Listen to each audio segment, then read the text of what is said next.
Pagkalami gidani niya ibala sa missiles oy or himuon ni nato siyang tiksalo sa missiles no tungod sa iyang kabutbuton.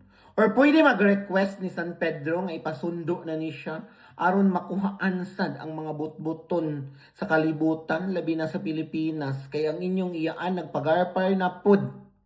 Si Auntie Claire. Ann Claire. Ano pa siya?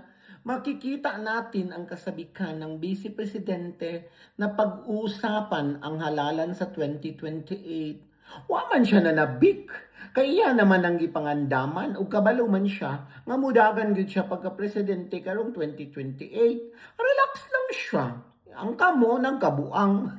Nya ni ana na pud siya. Ang pangulo ay abala sa pag-aayos ng anumang epekto ng krisis sa Middle East. Asa syupita anti.